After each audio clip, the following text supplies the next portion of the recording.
أفحسبتم أنما خلقناكم عبثا وأنكم إلينا لا ترجعون سبحان ربك رب العزة عما يصفون وسلام على المرسلين والحمد لله رب العالمين اللهم صل على سيدنا محمد وعلى آل سيدنا محمد وبارك وسلم.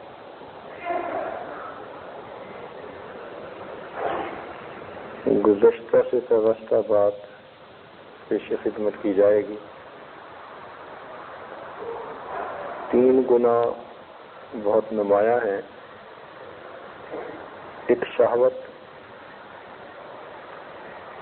جس کے ذریعے انسان اپنی جان پر ظلم کرتا ہے، دوسرا غضب اس کے ذریعے انسان دوسروں پر ظلم کرتا ہے، اور تیسرا تکبر جس کی وجہ سے شرک اور کفر کا مرتکب ہوتا ہے. شہوت کا گناہ اگر انسان خود معافی مانگے گا تو معاف فرما دیں گے. غضب کی وجہ سے جو گناہ ہوتے ہیں ان کی معافی اہل حقوق سے مانگنی پڑے گی. جن کے دل کو دکھ دیا، جن کو تکلیف پہنچائی، جن کو ستایا، جن پر ظلم کیا، ان لوگوں سے اس کی معافی مانگنی پڑے گی، ورنہ وہ لوگ قیامت کے دن اس سے اپنے حق کا مطالبہ کریں گے. اس لیے فرمایا کہ غریب وہ ہے کہ قیامت کے دن بہت ساری نیکیاں لے کر آئے، لیکن اس نے کسی کو برا کہا، کسی کو ایذا پہنچائی، کسی کے حقوق کو پامال کیا. اب قیامت کے دن یہ اہل حق اس سے حق مانگیں گے اور اللہ تعالی حق دلوائیں گے. سب نیکیاں دے دی جائیں گی، مطالبہ کرنے والے زیادہ ہوں گے. اللہ تعالیٰ مطالبہ کرنے والوں کے گناہوں کو لے کر اس بندے کے سر پر بوجھ ڈال دیں گے. تو فرمایا کہ نیکیوں کے انبار لے کر آیا تھا، مگر لوگوں کے حقوق ادا نہ کرنے کی وجہ سے نیکیاں تو دینی پڑ گئیں، ان کے گناہوں کا بوجھ اپنے سر پر لینا پڑ گیا. تو یہ غریب انسان ہے، قابل رحم انسان. تکبر کا گناہ جلدی معاف نہیں ہوتا.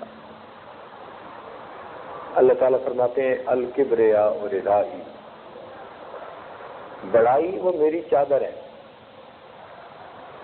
اور جو اللہ رب العزت سے اس کی چادر کو چھیننا چاہے یا اس چادر میں گھسنا چاہے پھر پروردگار کا وہ ذاتی دشمن بنتا ہے.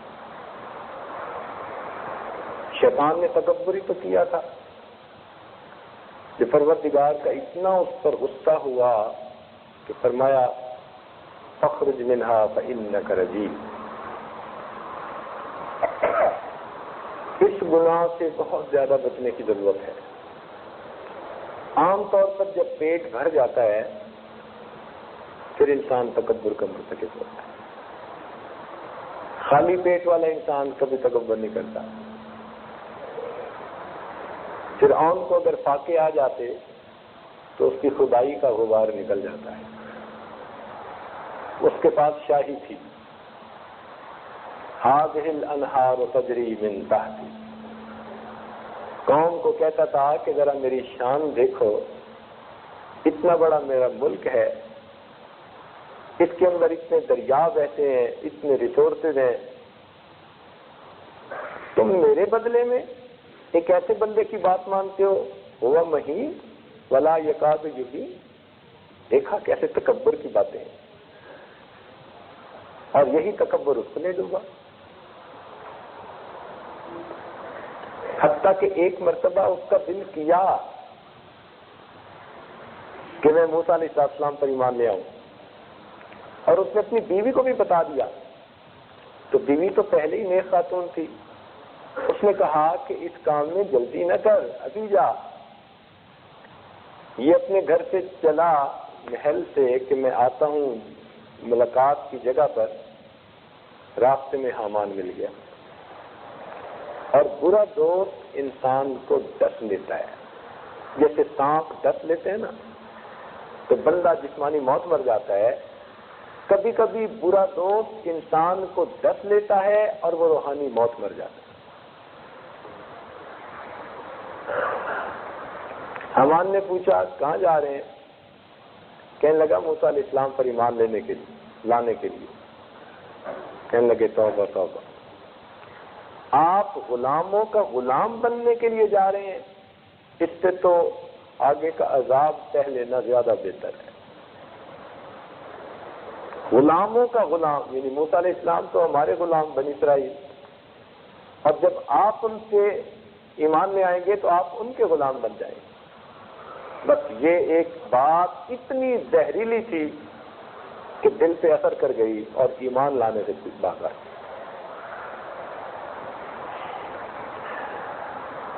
اس لیے کہتے ہیں کہ برے دوست سے بچو۔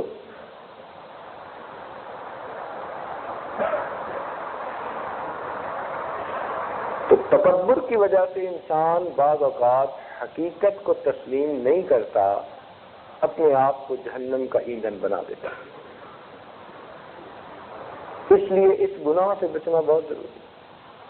جب انسان کے پاس پیسہ آتا ہے نا تو اس کی آواز میں پیسے کی جھنکار شامل ہو جاتی ہے۔ وہ بولتا ہے نا تو اس کی آواز بتاتی ہے کہ پلے ہے اس سے کچھ۔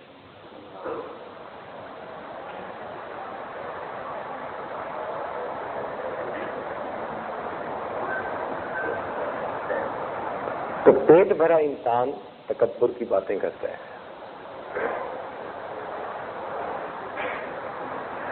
جس کو اقتدار مل جائے، اختیار مل جائے، وہ پھر تکبر کی باتیں کرتا ہے۔ اس لیے حب مال اور حب جاہ، حب کا مطلب ہوتا ہے محبت، تو یہ حب مال اصل میں جب مال ہوتا ہے۔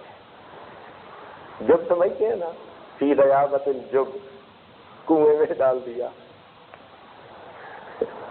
تو یہ حب مال نہیں ہوتا، یہ جب مال ہوتا ہے۔ ایسا گڑھے میں گرتا ہے کہ اس گڑھے سے نکلنا مشکل ہو جاتا ہے اس کے لیے۔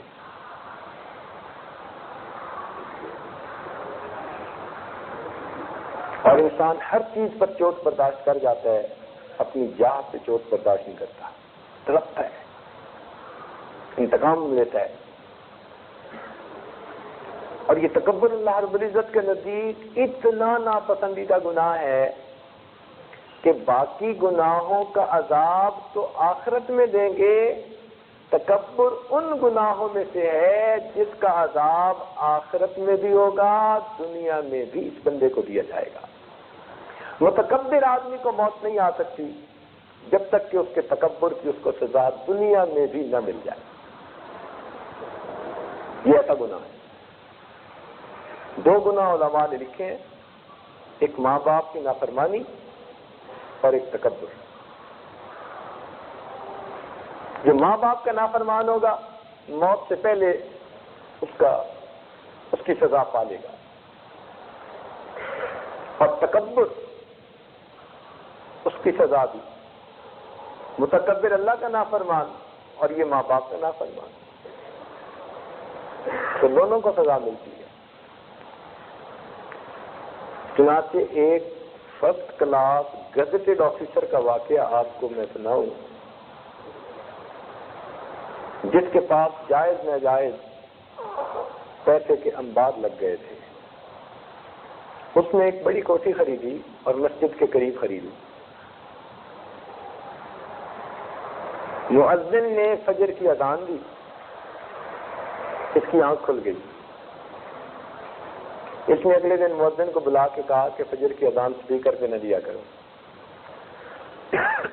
اس نے کہا جناب بوڑھے لوگ انتظار میں رہتے ہیں، وہ تو گھڑیاں بھی نہیں دیکھ پاتے، تو اذان کی آواز سن کے مسجد میں آتے ہیں، آپ بھی اٹھ جایا کریں، فجر کی اذان پڑھ کے، فجر کی نماز پڑھ کے آپ کو وہ کی سیر بھی کیا گئے۔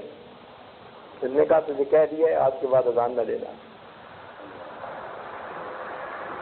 اس نے اگلے دن نمازیوں کو بتایا، نمازیوں نے کہا بھائی یہ نوارد ہے، پتہ نہیں کہاں سے آ گیا، لیکن تم اذان دو، اس لیے کہ ضرورت ہے اور اللہ کا نام بلند ہوتا ہے۔ اس نے اگلے دن پھر اذان دے دی۔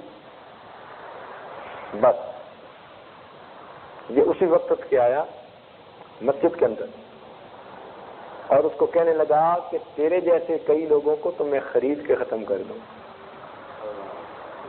خرید کے، پیسہ تھا نا۔ اور اس مؤذن کے تھپڑ لگایا ہے۔ بس اللہ رب العزت کی اس پر پکڑ آ گئی۔ سب سے پہلا کام یہ ہوا کہ اس کے دونوں ہاتھوں پہ فالج ہوا، دونوں ہاتھوں، اور دونوں ہاتھ اس کے یوں لگ گئے۔ اب جب ہاتھ لگ گئے تو دفتر کی چھٹی، کسی کام کا جو نہیں، تو وہ جو آمد تھی وہ ختم۔ اب جو کچھ پاس تھا وہ علاج معالجے سے لگنا شروع ہو گیا۔ خیر کچھ عرصہ گزرا تو کچھ عرصے کے بعد اس پر فالج کا دوسرا اٹیک ہوا اور دونوں ٹانگوں پر ہوا۔ اب یہ زندہ لاش، نہ ہاتھ کام کر سکتے ہیں، نہ پاؤں کام کر سکتے ہیں، نہ اپنے کپڑے بدل سکتا ہے، نہ اپنا کھانا کھا سکتا ہے۔ ہر کام میں یہ دوسروں کا محتاج۔ گھر میں بیوی بچے اس کی خدمت کرتے، مگر طبیعت چونکہ افسرانہ اور حاکمانہ تھی، ذرا سی کسی بات میں دیر ہوتی تو یہ ان کو گالیاں نکالنی شروع کر دیتا۔ اب نوکر چاکر اور ہوتے ہیں، گھر کے لوگ اور ہوتے ہیں، وہ نوکروں والا برتاؤ تو نہیں برداشت کر پاتے، تو بچے بھی پریشان اور بیوی بھی پریشان کہ ان کی خاطر دن رات کو جاگو بھی صحیح اور اوپر سے گالیاں بھی سنو۔ بچوں نے کہا اپنی امی کو کہ آپ چلو اپنے گھر، چنانچہ بچے مجبور کر کے اپنی امی کو ننیال لے گئے، پیچھے اکیلا۔ اب نوکر کیا خدمت کر سکتے ہیں، تنگ ہو گیا۔ اس کا ایک ہی بھائی تھا، اس کو خط لکھا کہ بیوی تو مجھے چھوڑ کر چلی گئی، تم میرے بھائی ہو، تو ضرورت ہے تمہاری، تو بھائی اس کو اپنے گھر لے کے گیا۔ اب اس نے اس کی خدمت شروع کر دی، بجائے اس کے کہ یہ ان کا احسان مانتا، کیونکہ بڑا بھائی تھا وہاں بھی سب کو ڈانٹتا ہے۔ اب بھائی کی بیوی بھی پریشان، اس کے بچے بھی پریشان، وہ کہیں تم نے کیا مصیبت گھر پال لی، اچھا گھر تھا، خوشیوں بھرے وقت گزارتے تھے۔ حتیٰ کہ جی ایک دن اس نے جو بھائی کی اہلیہ کو گالیاں نکالی تو بچے کہاں سن سکتے ہیں ماں کو گالیاں، انہوں نے کہا کہ ابو یا اس گھر میں اس کو رکھ لو یا پھر ہمیں رکھ لو۔ بھائی نے دیکھا میرا تو گھر اجڑ رہا ہے، اس کا تو اجڑ ہی گیا، میرا بھی اجڑ رہا ہے، تو بھائی نے اسے سمجھایا۔ جب بھائی نے سمجھایا تو یہ الٹا اس پر برس پڑا، تم زن مرید بن گئے ہو اور تم بھائی کا ساتھ نہیں دیتے، بیوی کا ساتھ دیتے ہو۔ جب باپ کو بیٹوں کے سامنے گالیاں پڑی تو پھر تو سب پریشان۔ چنانچہ صبح صبح کا وقت تھا، گرمی کا موسم، ان باپ بیٹوں نے اس کو جو اٹھایا غصے میں، اٹھا کر باہر سڑک کے کنارے پر لٹا دیا کہ جی تو جان تیرا کام جانے، ہم سے خدمت نہیں ہوتی۔ اب گرمی کا موسم، ہاتھ سینے سے لگے ہوئے ہیں، پاؤں بھی ساتھ لگے ہوئے ہیں، اور گرمی کے موسم میں تو پھر سورج جب ذرا اوپر آتا ہے تو جلدی زمین گرم ہو جاتی ہے، تپ جاتی ہے۔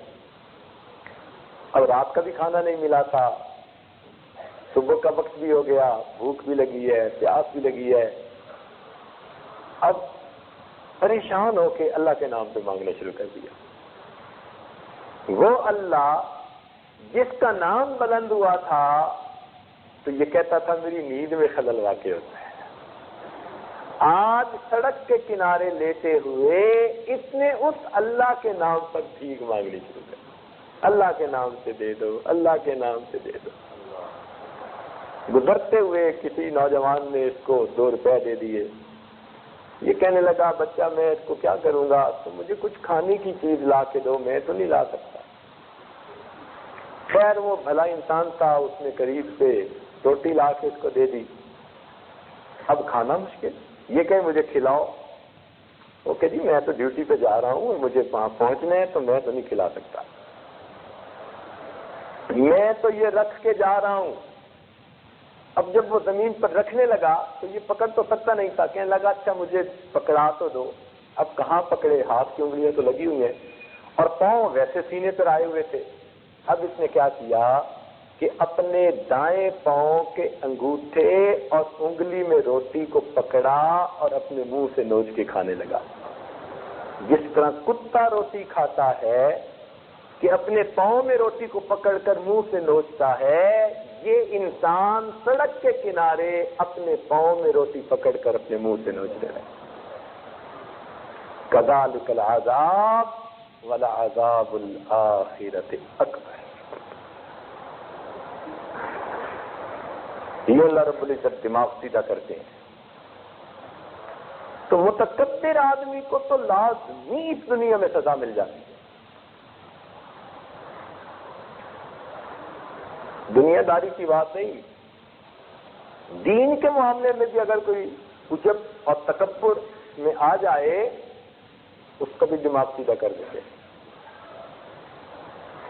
مفتی تقی عثمانی دامت برکاتہ نے تراشے میں ایک عجیب بات نقل کی، فرماتے ہیں کہ ہشام کلبی ایک بہت ذہین سمجھدار انسان تھا، نیک تھا، اچھا تھا۔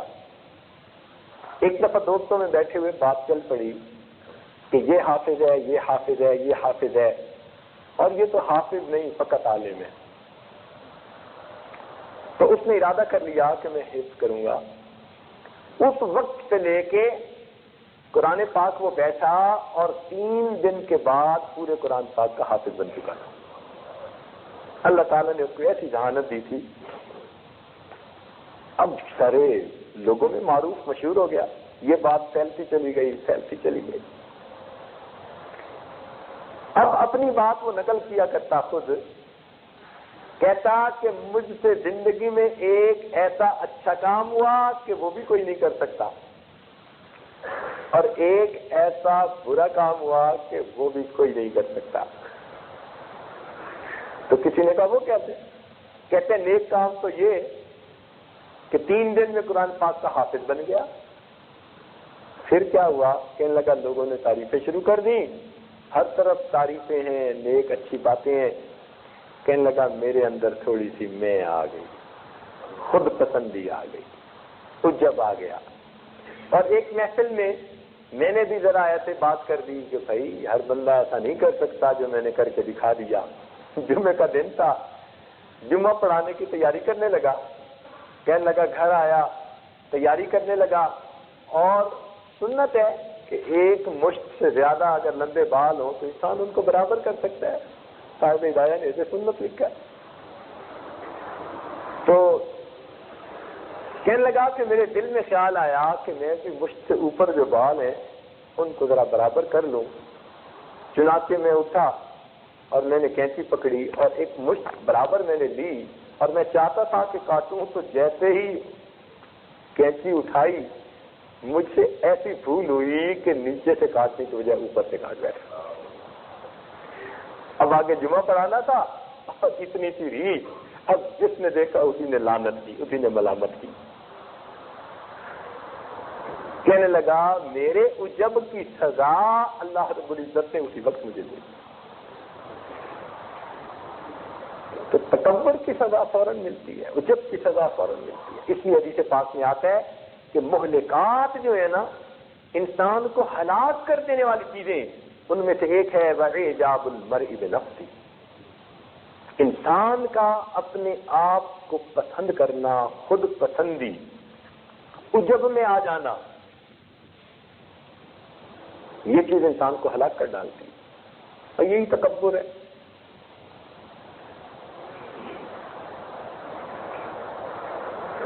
اور ایک بات جو ہمارے بچپن کی ہے، ہمیں اب تک یاد ہے، ہمارے ایک استاد تھے ماشاءاللہ،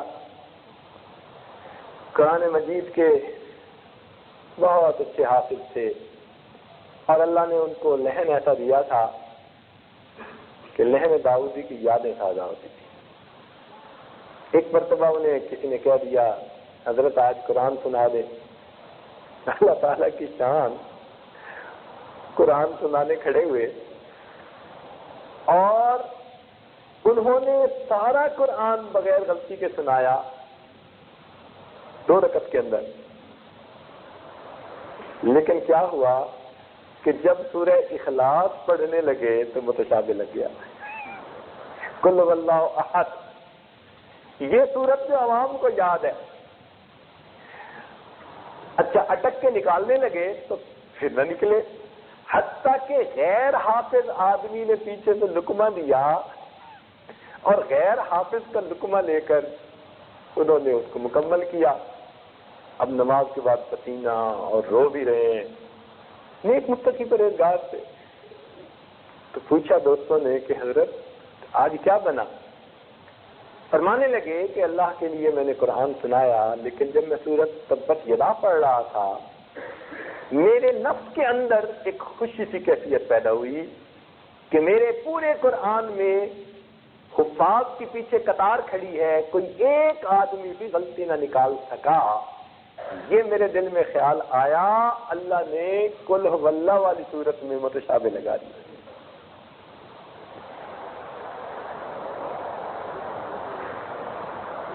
اسی وقت بتا دیا کہ یہ تمہارا کمال نہیں، یہ ہمارا کمال ہے،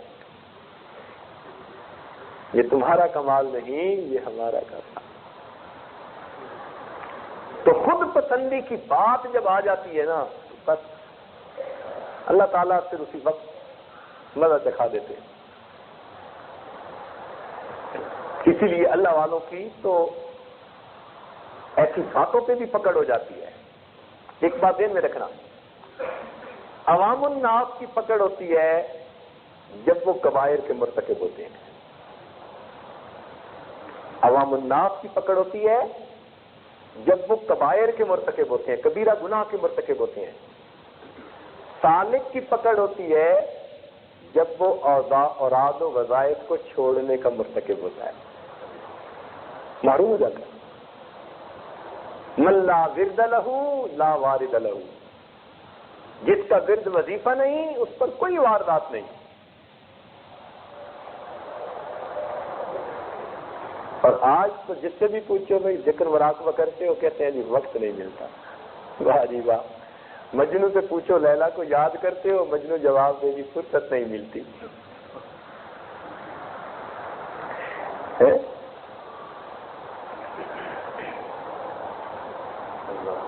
محبت تو وہی کچھ اور چیز ہوتی ہے۔ یہ مجنو جو ہے نا، اس کا اصل نام قیس تھا۔ قیس کہتے ہیں عقل مند بندے کو، اور یہ حضرت حسن رضی اللہ عنہ سیدنا امیر معاویہ رضی اللہ عنہ کے زمانے کا انسان ہے۔ حضرت حسن اللہ عنہ سے اس کی ملاقات ہوئی، حال احوال پوچھے تو انہوں نے فرمایا کہ دیکھو میں نے خلافت کے معاملے میں امیر معاویہ رضی اللہ عنہ کے حق میں دستبرداری کا اعلان کر دیا ہے، اچھا کیا ہے نا میں نے، خلافت ان کے ہی سپرد کر دی، نظام حکومت جن کو یہ سجتا ہے۔ تو یہ پہلے سنتا رہا اور پھر ان کا چہرہ دیکھتا رہا، ان کا کیوں میں نے اچھا نہیں کیا کہ حکومت انہی کو سپرد کر دی جن کو سجتی تھی۔ آگے سے کہتے ہیں حضرت حکومت تو لیلا کو سجتی ہے، حکومت تو لیلا کو سجتی ہے۔ انہوں نے کہا سب مجنون، بس اس وقت سے قیس کی بجائے اس کا نام مجنون ہو گیا۔ تو دنیا کا ایک یعنی دنیا کی محبت، جھوٹا عشق، اور وہ اس کا ڈر کہ اس بندے کو اور کچھ نہیں سوجھتا۔ تو جو اللہ رب العزت کی محبت کے میدان میں قدم بڑھانے والے ہوں، وہ کہیں جی کہ ہمیں تو فرصت نہیں ملتی تسبیحات کے لیے، تلاوت کے لیے، ذکر مراقبہ کے لیے، تو یہ کیا بات ہوئی؟ اس لیے عام بندے کی پکڑ ہوتی ہے جب وہ کبیرہ گناہ کا مرتکب ہوتا ہے، سالک کی پکڑ ہوتی ہے جب اوراد و وظائف کو سستی کی وجہ سے چھوڑ دیتا ہے۔ اور اولیاء کاملین کی پکڑ ہوتی ہے جب ان کے دل میں کوئی وسوسہ پیدا ہو جاتا ہے، اس پر ان کی پکڑ ہو جاتی ہے کہ دل میں بھی غبار کیوں آیا، دل میں بھی وسوسہ کیوں آیا، قرب ہوتے ہیں نا۔ اس لیے تو کہا کہ حسنات الابرار سیئات المقربین، کہ ابرار کی جو نیکیاں ہوتی ہیں وہ مقربین کے لیے گناہوں کی مانند ہوتی ہیں۔ تو قرب کا مقام ہوتا ہے، وہاں دل میں بھی وسوسہ نہیں آنے دیتے کہ دل میں یہ کیوں بات آئی آپ کے۔ واقعہ نہیں پڑھا آپ نے حضرت شیخ الحدیث رحمۃ اللہ علیہ نے جو لکھا ہے، عبداللہ اندلسی رحمۃ اللہ علیہ کا، کہ عیسائیوں کی بستی کے قریب سے گزر رہے تھے اور خیال آیا کہ یہ کیسے کم عقل لوگ ہیں کہ جو اللہ کے ساتھ کسی کو شریک ٹھہراتے ہیں۔ اب دل میں یہ جو بات آئی نا کیسے کم عقل لوگ ہیں، تو اس کا کیا مطلب کہ ہم جو ایمان پر ہیں تو ہم اپنی عقل کی وجہ سے ہیں۔ اس بات پہ پکڑا، اس بات پہ پکڑ آ گئی۔ اللہ اکبر۔ اور پکڑ بھی کیا آئی کہ کسی نمونے کو دیکھا اور دل کی مایا لٹا بیٹھے۔ اب لوگوں کو کہا کہ تم تو جاؤ اپنے گھروں کو اور میں جاتا ہوں اس کے گھر کو۔ وہ عیسائی کی بیٹی تھی، جا کر کہا کہ مجھے نکاح چاہیے اس کا۔ اس نے کہا جی ہمارے پاس رہو، خدمت کرو، کچھ ممانست ہو، ہمارا تو اصول یہ ہے کہ بعد میں رشتے جڑتے ہیں۔ کہنے لگے تیار ہوں۔ ان کا سور چرانے پڑیں گے، کہتے ہیں چراؤں گا۔ چنانچہ سور چراتے رہے پورا 1 سال۔ شبلی رحمۃ اللہ علیہ فرماتے ہیں کہ 1 سال کے بعد میں گیا کہ میں ذرا ان کا حال جا کر معلوم کروں، اس لیے کہ وہ سمجھتے تھے کہ میرے شیخ صاحب استقامت سے اللہ رب العزت کی طرف سے کوئی امتحان آیا ہے اور یہ امتحان وقتی ہوتا ہے، اللہ ان کو رسوا نہیں کیا کرتے، انجام برا نہیں کرتے۔ اپنوں سے ناراض بھی ہوتا ہے کوئی بندہ تو دوسروں کے سامنے تو رسوا بھی نہیں کرتا۔ 1 سال کے بعد پھر آئے، کیا دیکھتے ہیں کہ وہی جبہ، وہی امامہ، وہی عصا ہاتھ میں لیے جس کو لے کر وہ کبھی جمعے کا خطبہ دیا کرتے تھے، اب اسی حالت میں کھڑے ہوئے سور چلا رہے۔ پوچھا حضرت آپ تو قرآن پاک کے حافظ تھے، کچھ یاد؟ کہنے لگے بھول گیا ہوں۔ کوئی آیت یاد ہو؟ کہنے لگے ہاں ایک یاد ہے، وَمَن يُهِنِ اللَّهُ فَمَا لَهُ مِن مُكْرِمٍ، جسے اللہ ذلیل کرنے پہ آتا ہے اسے عزت دینے والا کوئی نہیں ہوتا۔ سارا قرآن مجید بھول گیا سوائے اس آیت کے۔ حضرت آپ تو حافظ حدیث تھے، کوئی حدیث پاک یاد ہے؟ کہنے لگے ہاں ایک یاد ہے، من بدل دینہ فاقتلوہ، جو اپنے دین کو بدل بیٹھے اس کو قتل کر دیا جائے۔ اس پر حضرت شبلی رحمۃ اللہ علیہ بہت رنجیدہ ہوئے، روئے، اور اللہ نے ان کی اس رونے کو قبول کر لیا تو شیخ خود بھی رونے لگے، اور روتے روتے انہوں نے یہ بات کہی ہے، اللہ میں آپ سے ہرگز یہ گمان تو نہیں کیا کرتا تھا، اے اللہ میں آپ سے یہ گمان تو نہیں کرتا تھا کہ میں اس حال میں پہنچ جاؤں گا۔ اب جو عاجزی کے الفاظ نکلے اللہ تعالیٰ کو پسند آ گئے، اللہ تعالیٰ نے ان کی کیفیات کو واپس لوٹا دیا، اور پھر وہ انسان لاکھوں انسانوں کی ہدایت کا ذریعہ بن گئے۔ پکڑ کس پر آئی تھی کہ دل میں کیوں سوچا کہ یہ کم عقل لوگ ہیں؟ تو تم جو ایمان پر ہو تو تم عقل کی وجہ سے ہو یا ہماری توفیق کی وجہ سے ہو؟ تو عامت الناس کی پکڑ ہوتی ہے جب کبائر کے مرتکب ہوتے ہیں، سالکین کی پکڑ ہوتی ہے جب سستی کی وجہ سے اوراد و وظائف کو چھوڑ دیتے ہیں، اور مقربین کی پکڑ ہو جاتی ہے اگر ان کے دل میں بھی کوئی خطرہ اور وسوسہ آ کر جم جاتا ہے کہ جمنے کیوں دیا۔ اللہ اکبر۔ اس سے اندازہ لگائیے کہ اللہ رب العزت اس معاملے میں کتنے غیور ہیں۔ نبی علیہ السلام نے فرمایا انا اغیر ولد آدم، میں اولاد آدم میں سب سے زیادہ غیور ہوں، واللہ اغیر منی، اللہ رب العزت مجھ سے بھی زیادہ غیور ہے۔ تو جس نے محبت کے میدان میں قدم رکھنا ہے اس کو اللہ رب العزت کی غیرت کا خیال رکھنا پڑے گا. اس معاملے میں وہ بڑے غیور ہیں. قطعاً نہیں چاہتے کہ محبت کی نظر میرا بندہ غیر پر ڈالے. نہیں، قطعاً نہیں چاہتے.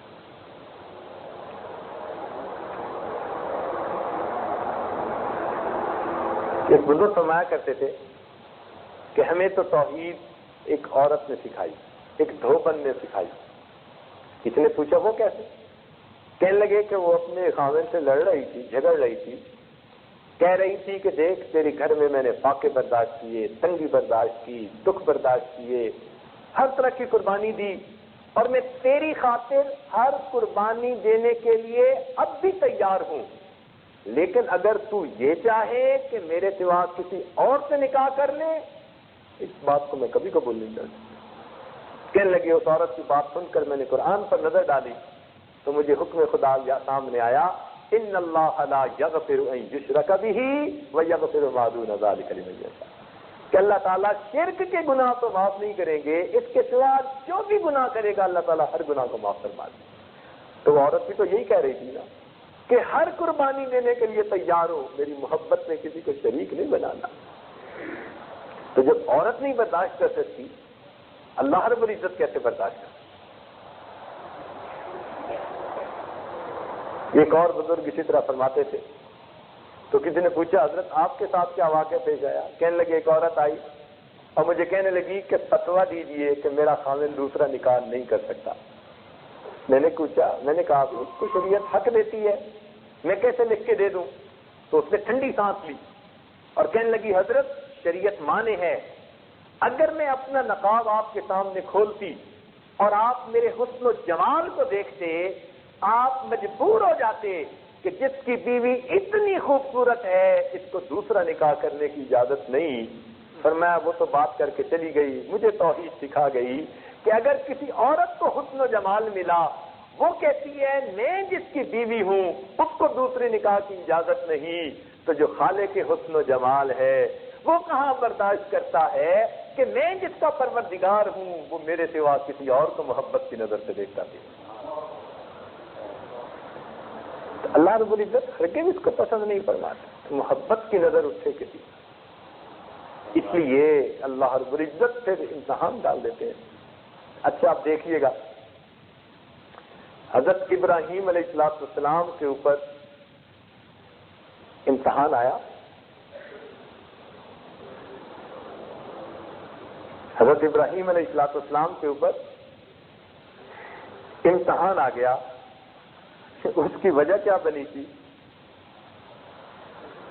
اس کی وجہ یہ بنی تھی کہ اپنے بیٹے اسماعیل علیہ السلام کو محبت کی نظر سے دیکھا تھا.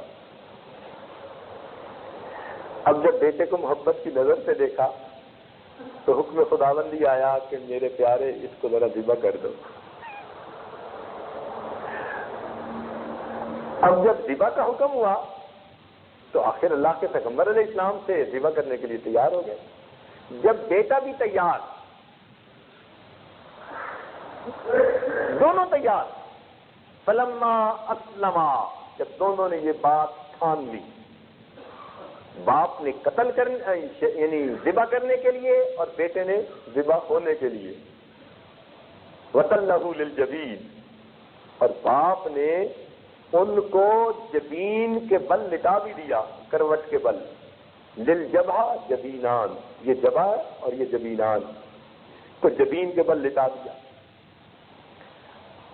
اس وقت اللہ رب العزت نے ان کے بیٹے کو محفوظ فرما لیا کیونکہ محبت کی قربانی دے چکے تھے.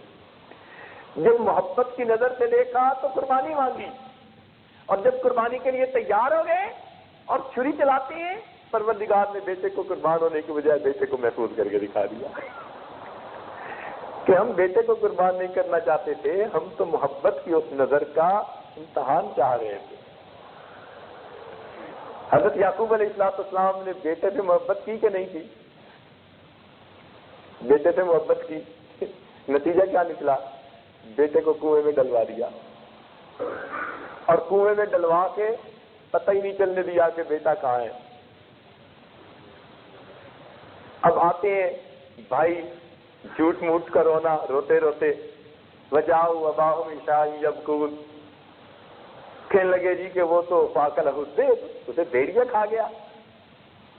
اب جب بھیڑیا کھا گیا تو پھر حضرت یوسف علیہ السلام کو مصر پہنچا دیا، پھر ان پر بھی امتحان آئے، پھر انہیں تخت پر بٹھا دیا۔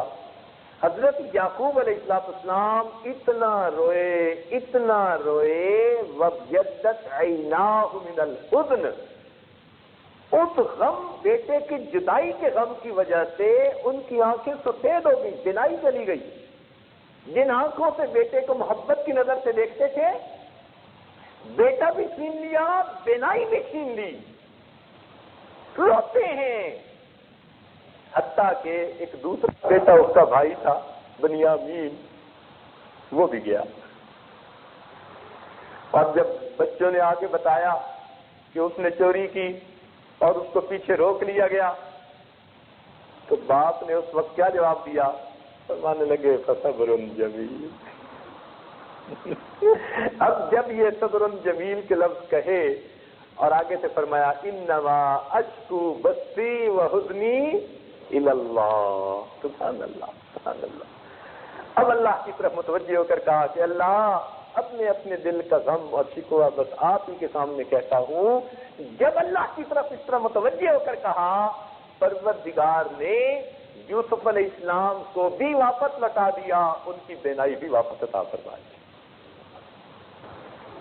بڑے غیور ہیں، اس معاملے میں بہت غیور ہیں، نہیں چاہتے بندے میرے ہوں، محبت کی نظر کسی اور پر ڈالتے پھرے۔ کتنی عجیب سی بات ہے کہ جب بیٹا قریب کنویں میں ہے تو اس کا پتہ نہ چلنے دیا، اور جب بیٹے کا کپڑا آ رہا ہے تو فرماتے ہیں انی لاجد ریح یوسف، اے میرے مالک، کپڑے سے یوسف علیہ السلام کی خوشبو میں مل گئی، اور جب خود یوسف علیہ السلام ساتھ سے قریب تھے تو پتہ نہ چلنے دیا۔ تو مالک الملک بھی شان والا ہے، سبحان اللہ، واقعی اسی کو شان دیوا ہے، کبریائی اسی کی حق ہے۔ اللہ اکبر کبیرہ۔ تو اس لیے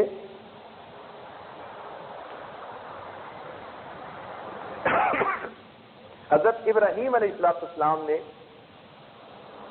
بیٹے کو محبت کی نظر سے دیکھا تو ان سے قربانی مانگی، سیدنا یعقوب علیہ السلام نے بیٹے کو محبت کی نظر سے دیکھا تو ان سے قربانی مانگ لی۔ اور اس کے بالمقابل ایک اور بات بھی سن لیجیے کہ بی بی مریم جوان العمر لڑکی ہے، شادی کی عمر ہے، لوگوں نے کہا کہ شادی کر لیجیے، تو ان کا خیال تھا کہ میری ماں نے نیت کر لی تھی رب انی نذرت لک ما فی بطنی محررا فتقبل منی، تو اب میں اپنے آپ کو دین کے لیے وقف کر دوں۔ انہوں نے معذرت کر دی، لوگوں نے بڑا سمجھایا کہ شادی کر لو، ازدواجی زندگی میں محبت و پیار کی زندگی ہوتی ہے، تو سمجھانے والے کو انہوں نے کہا کہ بس میں اللہ سے محبت کر چکی، اب میں کسی اور پر محبت کی نظر نہیں ڈالنا چاہتی۔ اب بی بی مریم کو ترغیب دی جا رہی ہے کہ شادی کر لو، محبت والی زندگی ملے گی۔ وہ آگے سے کیا جواب دیتی ہیں؟ میں اللہ سے محبت کر چکی، اب میں اسی طرح اس کی عبادت میں مشغول رہنا چاہتی ہوں۔ چنانچہ وہ غیر کی محبت کی طرف مشغول نہیں ہوتی، اپنے آپ کو عبادت میں لگا دیتی ہیں، ان کے ہاتھ پاؤں اللہ کی عبادت میں مشغول، ان کی زبان اللہ کے ذکر میں مشغول، ان کا دل اللہ کی یاد میں مشغول۔ جب انہوں نے اپنے آپ کو اللہ کی عبادت میں مشغول کر دیا، پروردگار عالم نے بغیر خاوند کے ان کو بیٹا عطا فرما دیا۔ دنیا میں کبھی بغیر خاوند کے بیٹا ملا کسی کو؟ نہیں نہ ملا، نہیں نہ ملا۔ کس کو ملا؟ بی بی مریم کو۔ کیوں؟ کہ غیر کی محبت کو ٹھکرا چکی، کہہ چکی تھی کہ میں اللہ سے محبت کر چکی، میں نہیں چاہتی کہ خاوند کے ساتھ رہوں، میں عبادت میں زندگی گزارنا چاہتی ہوں۔ جس نے غیر کو چھوڑ کر عبادت کو پسند کر لیا، پروردگار نے بغیر خاوند کے بیٹا دیا، بیٹے کو بھی نبی بنا دیا، ان کو نبی کی ماں بننے کا شرف عطا فرما دیا۔ قرآن مجید میں مریم ایک سورت کا نام بھی رکھ دیا اور مریم کا تذکرہ بھی اس نے کر دیا۔ دیکھا اور آگے کیا ملا؟ وعدہ فرما دیا کہ مریم تم نے میری محبت کو پسند کیا، اب میں تمہیں اپنے محبوب کے لیے پسند کرتا ہوں، لہذا جنت میں میں تمہیں اپنے محبوب کی زوجہ بناؤں گا۔ اللہ رب العزت اس بارے میں بڑے غیور ہیں۔ غیر کی طرف محبت کی، یہ جو ہم میلی نظریں اٹھاتے ہیں نا، ہمیں پتہ ہی نہیں چلتا کہ کتنے عرصے کی نیکیوں کا نور زائل کر بیٹھے، ہمیں احساس ہی نہیں ہوتا۔ اگر یہ نور ہم ضائع نہ کریں تو ہمارا دل اتنا منور ہو کہ ہمیں ولایت کے درجات نصیب ہو جائیں، لیکن کچھ ادھر گرا کچھ ادھر گرا، اس دل کے ٹکڑے کئی ہوئے، کوئی ادھر گرا کوئی ادھر گرا۔ حال تو ہمارا یہ ہے، دل پھینک بنے پھرتے ہیں، جو نمونہ نظر آیا اسی کا ہو گیا۔ پھر اللہ رب العزت اپنی محبت کی لذت اس کو کیسے عطا کرے؟ اس لیے ماں سوا سے مکمل انقطاع جب قلبی نصیب ہو جائے گا، پھر اللہ رب العزت کی محبت کا مزہ شروع ہوگا۔ جب تک وہ انقطاع نصیب نہیں ہوتا اس وقت تک محبت کا مزہ شروع نہیں ہوتا۔ اس لیے فرمایا وَاذْكُرِ اسْمَ رَبِّكَ، ذکر کر اپنے رب کے نام کا، ذکر کر اپنے رب کے نام کا۔ تو معلوم ہوا فقط نام کا ذکر ہی مطلوب نہیں ہے، آگے اس کا نتیجہ بتلا دیا وَتَبَتَّلْ إِلَيْهِ تَبْتِيلًا، تبتل کا اختیار کرنا، یعنی مخلوق سے کٹو، اللہ سے جڑو، پھر اللہ کی نسبت سے مخلوق کے ساتھ جڑو۔ وہ نہیں چاہتے کہ تمہارا اپنا تعلق ہو، نہ، وہ چاہتے ہیں مخلوق سے کٹ جاؤ، پروردگار سے جڑ جاؤ، پھر پروردگار جیسے چاہتے ہیں تم ایسے مخلوق کے ساتھ تعلق استوار کرو۔ جس نے اس کو سمجھ لیا پھر وہ غیر پر محبت کی نظر نہیں ڈال سکتا، کہ اللہ رب العزت کی طرف ہی اس کی نگاہیں اٹھتی رہیں۔ کچھ دوست کہتے ہیں کہ جی نظر سے کیا ہوتا ہے جی، بس ہم دیکھتے ہیں کچھ اور تو نہیں ہوتا۔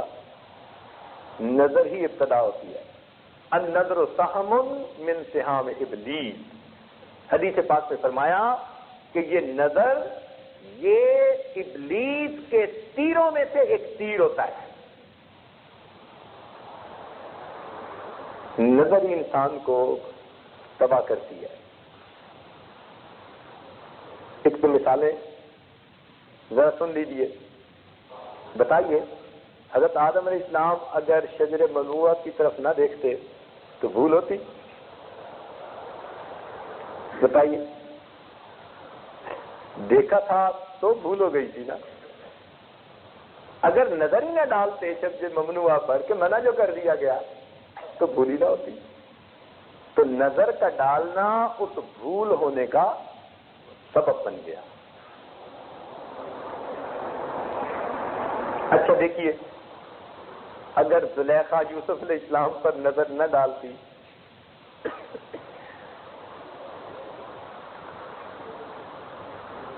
اگر زلیخا یوسف علیہ السلام پر نظر نہ ڈالتی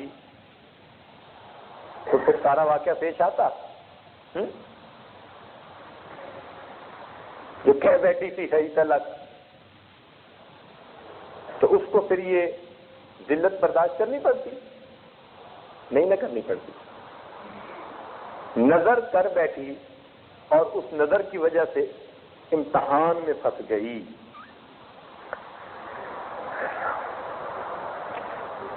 اگر قابیل حابیل کی بہن کو نہ دیکھتا تو اسے قتل کرتا۔ تو معلوم ہوا کہ یہ جتنے گناہ ہوئے ان گناہوں کا سبب کیا بنا؟ نظر۔ یہ حسن ہے ہماری شریعت کا کہ جن راستوں سے شیطان حملہ آور ہو سکتا ہے شریعت نے ان سوراخوں کو مکمل طور پر بند کر دیا، کیونکہ غیر محرم کی طرف نظر دیکھنے سے انسان کا ایمان تک طلب ہو سکتا تھا، اس لیے اس پر نظر اٹھانے سے بھی منع فرما۔ اس لیے کوئی یہ نہ سمجھے جی کہ ہم تو فقط دیکھتے ہیں جی، نہیں، دیکھنا ہی تو سبب بنتا ہے۔ اس لیے غیر کی طرف محبت کی نظر ہرگز نہیں اٹھانی چاہیے، طمع کی نظر نہیں اٹھانی چاہیے۔ محبت ہو تو انسان کو فقط اللہ سے ہو، اور انسان تکبر اور عجب کے بول بولنے سے بچے۔ یہ اللہ رب العزت کو بہت ناپسند ہے۔ ایک واقعہ اس عاجز نے پہلے بھی آپ کو سنایا ہوا ہے شاید، لیکن اس موقع کے چونکہ مناسب ہے اس لیے ذرا پھر ایک دفعہ سنا دیتا ہے۔ ایک امیر آدمی تھا، اتنی اس کی زمینیں تھیں کہ ریل گاڑی کے 3 اسٹیشن اس کی زمینوں میں لگتے تھے۔ یہ ریل گاڑی کا اسٹیشن بھی اس کی زمین میں ہے، اگلا بھی اس کی زمین میں ہے، اگلا بھی اس کی زمین میں ہے۔ اتنا نواب لینڈ لارڈ، تمہاری اوقات ہی کیا ہے۔ یہ کہہ بیٹھا کہ تم پریشان پھرتے ہو، آئے گا کہاں سے، اور میں پریشان پھرتا ہوں، لگاؤں گا کہاں پہ۔ کہ چند مہینوں میں خود ایسی بیماری میں مبتلا ہوا کہ چلتا بنا۔ پیچھے ایک جوان العمر بیٹا تھا، اس کی جوانی تھی، اب جب وہ اربوں روپے کا مالک اور جائیداد کا مالک بن گیا تو پھر اس کو شباب شراب کی سوچی۔ اس عمر کی سب سے بڑی خواہش تو یہی ہوتی ہے، اور پھر اس کے دوست بھی ویسے ہی بن گئے۔ چنانچہ اسے سفید مٹی کے کھلونے مل جاتے، وہ ساری رات کھیلنے میں گزار دیتا۔ مال بھی ختم، صحت بھی تباہ۔ چند سالوں کے اندر لاکھوں روپے جا رہے ہیں، روز جا رہے ہیں۔ کسی نے دوسرے شہروں کا راستہ دکھا دیا، وہاں جانا شروع کر دیا۔ کچھ عرصے بعد کسی نے اس کو یورپ کا راستہ دکھا دیا۔ اب وہاں کے حالات جو ہیں وہ آپ لوگ سب کو معلوم ہے۔ اب بہنا شروع ہوا پانی دریا کی طرح، اب پیسہ اس کا، حتیٰ کہ اس کے جو بینک ریزرو تھے وہ ختم، زمینیں بکنی شروع ہو گئیں۔ ایک وہ وقت آیا کہ زمینیں بیچ بیٹھا، پھر ایک وہ وقت آیا کہ جس مکان میں رہتا تھا وہ مکان بھی بیچ بیٹھا، مکان کا سامان بیچ بیٹھا۔ پھر ایک وہ وقت آیا کہ اس کے پاس کچھ نہیں تھا، اب نشے کا بھی عادی تھا، صحت بھی خراب تھی، پیسہ بھی نہیں تھا۔ اب یہ نوجوان اس شہر کی اسی جگہ پر جہاں اس کے باپ نے تکبر کے بول بولے تھے کہ میں سوچتا ہوں لگاؤں گا کہاں پہ، یہ نوجوان اسی جگہ کے اوپر کھڑے ہو کر لوگوں سے بھیک مانگا کرتا تھا۔ جو پروردگار دینا جانتا ہے وہ پروردگار لینا بھی جانتا ہے۔ اس لیے اگر نعمتیں مل جائیں تو نعمتوں کی قدر کرنے کی ضرورت ہوتی ہے۔ اپنی طرف صفات کو منسوب کرنے کی بجائے صفات کو عطا کرنے والے کی طرف کمال کو منسوب کرنا چاہیے۔ تو ہمارا کوئی کمال نہیں، کمال کس کا ہے؟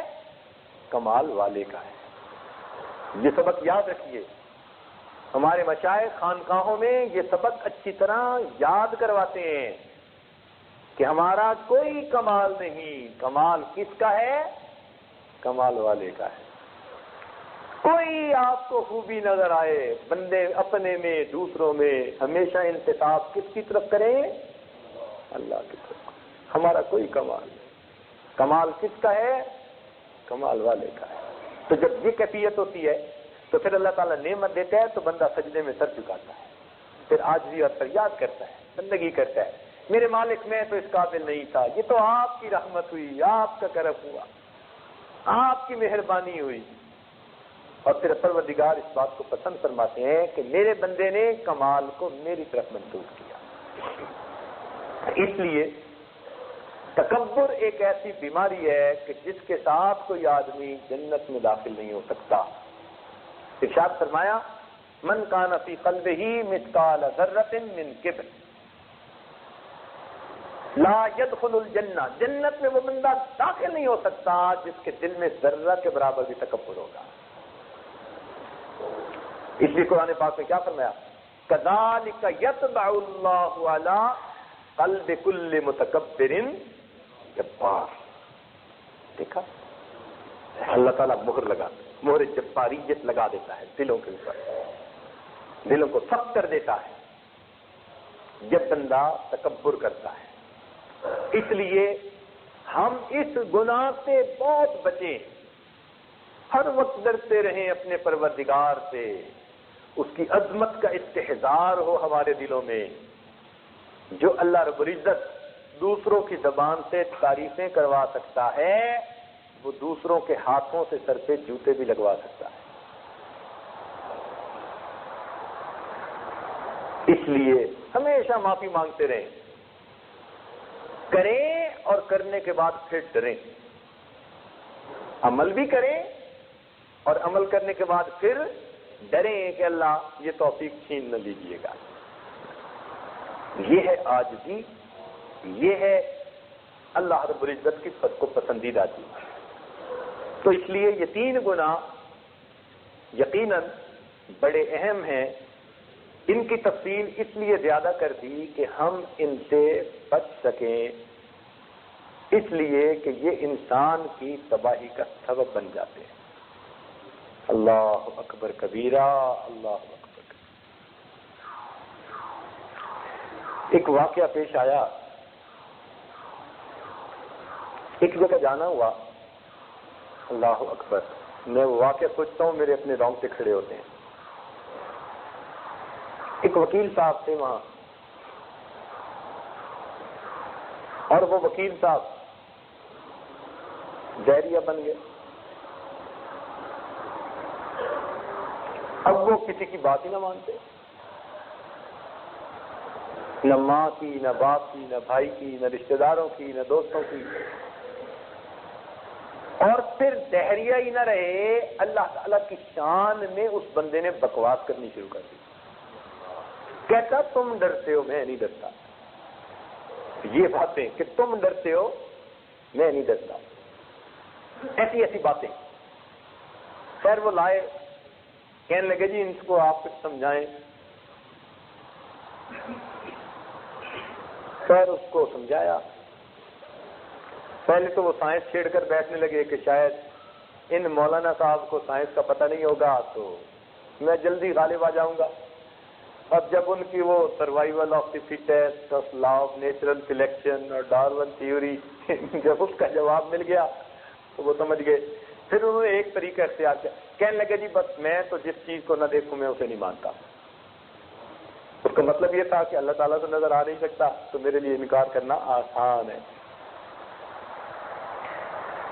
تو کہنے لگا جی میں تو جب تک کسی کو نہ دیکھوں، کسی چیز کو آنکھ سے نہ دیکھوں، میں نہیں مانتا۔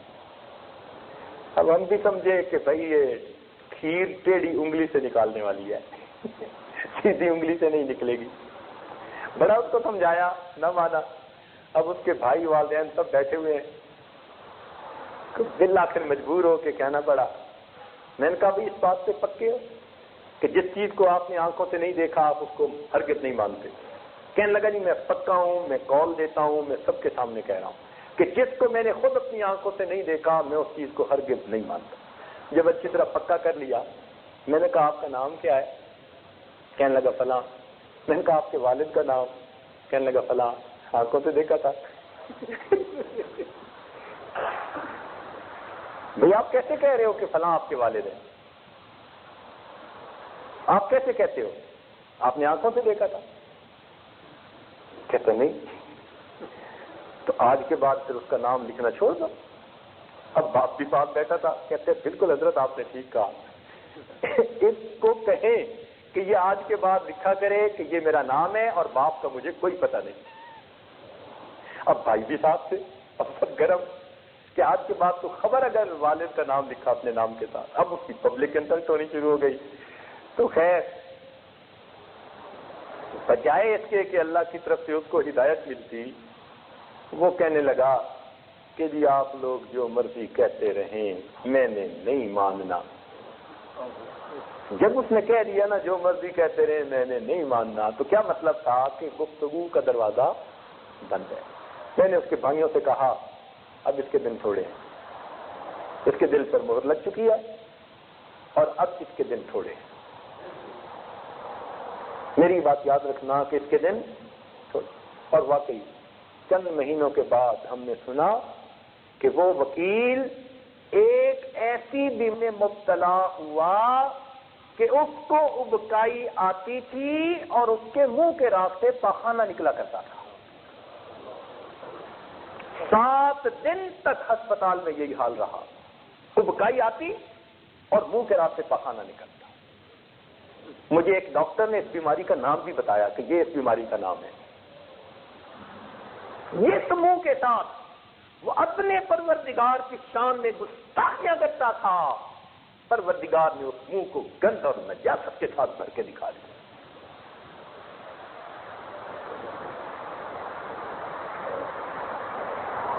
کبرت کلمۃ تخرج من افواہہم ان یقولون الا کذبا۔ جو بندہ پھر ایسی بری باتیں زبان سے نکالتے ہیں پھر پروردگار اس کا یہ حد اشر کر دیتے۔ اس لیے ہم اللہ رب العزت کی عظمت سے ڈریں۔ ہم بندے ہیں اور بندوں کو بندگی زیبا ہے، بندوں کو بندگی زیبا ہے۔ بس ہم اس کے سامنے جھکیں، اپنے آپ کو بچھائیں، معافیاں مانگیں، پروردگار عالم تیری اتنی نعمتیں ہیں، ہم اس قابل تو نہیں تھے، ہماری اوقات سے بڑھ کر تو نے نعمتیں عطا کی، پروردگار ان نعمتوں کو واپس نہ لینا، اپنی نعمتوں کو اور زیادہ عطا فرما دیں۔ جب ہم اس طرح سے اللہ رب العزت کے سامنے عاجزی فریاد کریں گے تو پروردگار عالم ہمارے اوپر رحمت فرمائیں گے۔ اب بات کا خلاصہ کہ تمام گناہوں کا نچوڑ 3 گناہ بنے۔ کون کون سے؟ شہوت، غضب اور تکبر۔ اور ان 3 گناہوں کے بدلے میں اللہ نے تسمیہ میں اپنے 3 نام رکھے۔ بسم اللہ الرحمن الرحیم میں اللہ، الرحمن اور الرحیم۔ لہذا جو بندہ مختلف کام کرتے ہوئے بسم اللہ کو کثرت کے ساتھ پڑھے گا، اللہ کے 3 نام 3 گناہوں کے بدلے میں آڑ بن جائیں گے اور اس کو حفاظت نصیب ہو جائے۔ اللہ رب العزت ہمیں ان 3 گناہوں سے محفوظ فرما لے۔ وآخر دعوانا ان الحمدللہ رب العالمین۔ تھوڑی دیر کے لیے مراقبہ کر لیجیے، آنکھوں کو بند کر لیجیے، سر کو جھکا لیجیے۔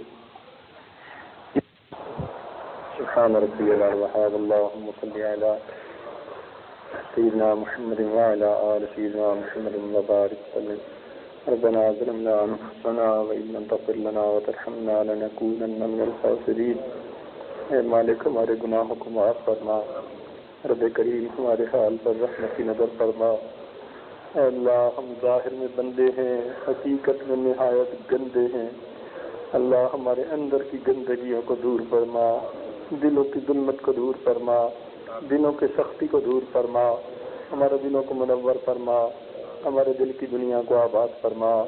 اللہ ہماری نگاہوں کو پاک فرما، ہمارے دلوں کو صاف فرما، ہمارے سینوں کو اپنی محبت سے لبریز فرما، ہمارے آل پر رحمت کی نظر فرما، ہمارے انگ انگ سے اپنے ذکر کو جاری فرما، روح روح سے اپنے ذکر کو جاری فرما، ہماری ہڈی ہڈی بوٹی بوٹی کو اپنی محبت سے لبریز فرما۔ اللہ ہمیں امتحانوں سے محفوظ فرما۔ اے مالک ہم ناپ تول کے قابل نہیں، ہمیں امتحانوں سے محفوظ فرما۔ اللہ ہم ناپ تول کے قابل نہیں، ہمیں امتحانوں سے محفوظ فرما۔ میرے مالک ہمارے ساتھ درگزر کا معاملہ فرما، عافیت کا معاملہ فرما۔ اے اللہ ہم آپ کے کمزور بندے ہیں اور ماں باپ بھی کمزور بچوں کا زیادہ لحاظ کرتے ہیں۔ اللہ ہمارے حال پر رحمت کی نظر فرما لیجیے۔ اللہ ہمیں نفس اور شیطان کے مکر و فریب سے بچا لیجیے۔ اے اللہ ہم بگڑے ہوئے ہیں، ہماری اصلاح فرما دیجیے۔ اے اللہ ہمیں بھٹکنے سے بچا لیجیے، پھسلنے سے بچا لیجیے۔ اللہ شیطان کا لقمہ بننے سے بچا لیجیے۔ رب کریم دنیا میں ذلیل و رسوا ہونے سے بچا لیجیے۔ اللہ ہدایت ملنے کے بعد گمراہی سے محفوظ فرما۔ اللہ ہدایت ملنے کے بعد گمراہی سے محفوظ فرما۔ اے اللہ سیدھا رستہ ملنے کے بعد بھٹکنے سے محفوظ فرما، اے اللہ اپنے قرب کے بعد اپنی دوری سے محفوظ فرما، رب کریم ہمارے ساتھ رحمت کا معاملہ فرما، رب کریم ہمیں تکبر سے محفوظ فرما، غضب سے محفوظ فرما، شہوات والی زندگی سے محفوظ فرما، عجز و انکساری کی زندگی نصیب فرما، میرے مالک ہمارے ساتھ رحمت کا معاملہ فرما، جتنے دوست احباب ہیں اللہ سب کی نیک حاجات کو پورا فرما، اے اللہ رمضان المبارک میں افطار کے وقت میں آپ ہر روزہ دار کی دعاؤں کو قبول فرماتے ہیں، میرے مولا ہم آپ سے آپ ہی کو چاہتے ہیں، ہمیں اپنی محبت عطا کر دیجئے، اللہ ہماری اپنی محبت کا ایک قطرہ ہمارے حلق میں ٹپکا دیجئے اور ہمیں اپنا دیوانہ بنا لیجئے، اے مالک ہمیں نمازوں میں حضوری عطا فرما، سجدے کا سرور نصیب فرما، قرآن پاک پڑھنے کا لطف عطا فرما، رات کے آخری پہر کے مناجات کی لذت نصیب فرما، اللہ ایمان حقیقی کی حلاوت نصیب فرما، نبی اسلام کے مبارک سنتوں پر استقامت کے ساتھ عمل کی توفیق عطا فرما، حقوق اللہ اور حقوق العباد دونوں پورا کرنے کی توفیق عطا فرما، اے اللہ دلوں میں جو نیک ارادے ہیں ان کو پورا فرما، اے اللہ نیک کاموں میں ہماری پشت پناہی فرما، اور رب کریم ہم چاہیں نہ چاہیں پیشانی کے بالوں سے پکڑ کر ہمیں نیکی کرنے کی توفیق نصیب فرما، اے اللہ جو مانگا ہمیں وہ بھی عطا فرما، جو مانگنا چاہیے تھا نہیں مانگ سکے اللہ وہ بھی عطا فرما، اے مالک ہمارے ساتھ رحمت کا معاملہ فرما، رب کریم ہمارے ساتھ کرم کا معاملہ فرما، اے اللہ ہماری ان دعاؤں کو اپنی رحمت سے قبول فرما، رب کریم جو دوست احباب دور دور سے آئے ہیں اور آپ کے یہاں در پہ پڑے ہیں، آپ کے گھر میں صبح و شام بیٹھے ہیں، میرے مالک اپنے در کے منگتوں کی جھولیوں کو بھرپور فرما، اللہ اپنے در کے منگتوں کو خالی نہ لوٹا، اے اللہ ہمارے حال پر رحمت کی نظر فرما، میرے مولا مہربانی کا معاملہ فرما، ربنا تقبل منا انك انت السميع العليم وتب علينا انك انت التواب الرحيم، صلی اللہ تعالی علی حبیبہ سیدنا محمد